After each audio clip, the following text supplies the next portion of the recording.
When I looked again, she'd be fine.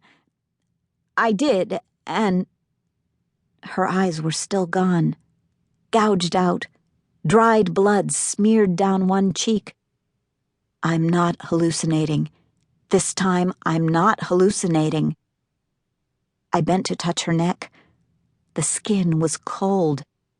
There's a dead woman in my car, a dead woman dressed to look like me. I raced to the house, fumbling with the lock. The door opened. I swung in, hit the security code, then slammed and locked it. I reset the alarms, fished my gun and cell from my bag, and made a call. I paced the hall, waiting for the sound of a car in the drive. As I passed the front room, I caught a movement through the drawn shears.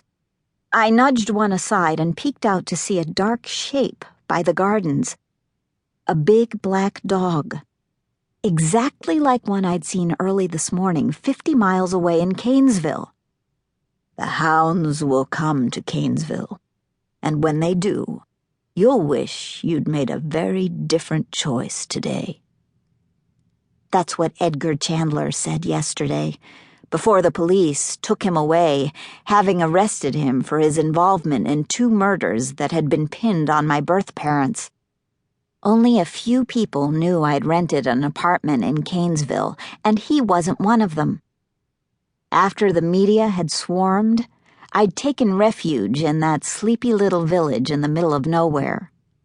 A sleepy little village with disappearing gargoyles, vicious ravens, and, as of this morning, gigantic black hounds.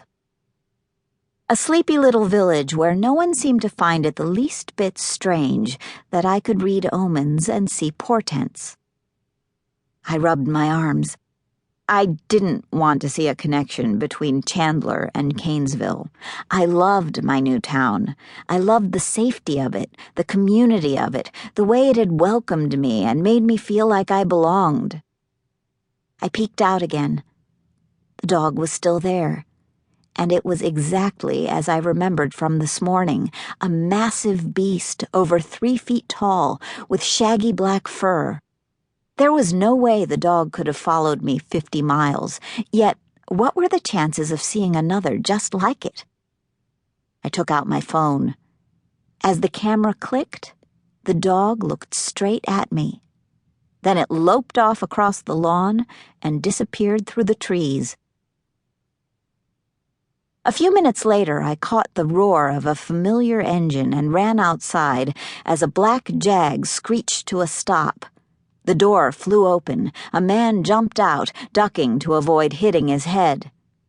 Gabriel Walsh, roughly 30 years old, I've never asked his age, at least 6'4", I've never measured him either.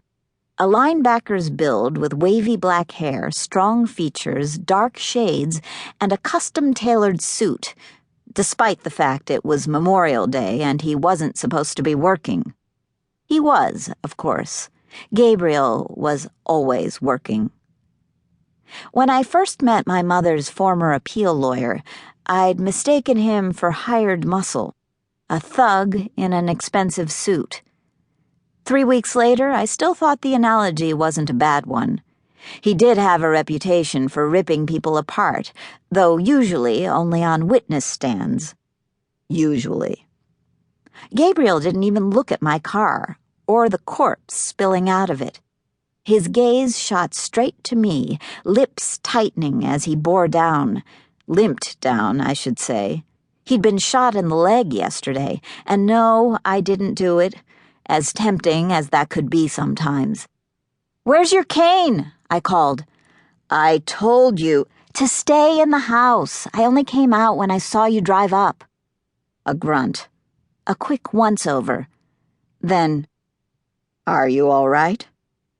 His voice tinged with reluctance, as if he really hated to ask. Ah, Gabriel. "I'm fine," I said, "and no, I didn't call the police." Good. His shades swung toward the Buick. He started for it. If I'd been anyone else, he would have ordered me to stay back. Not because he wouldn't want to upset a client. Such consideration.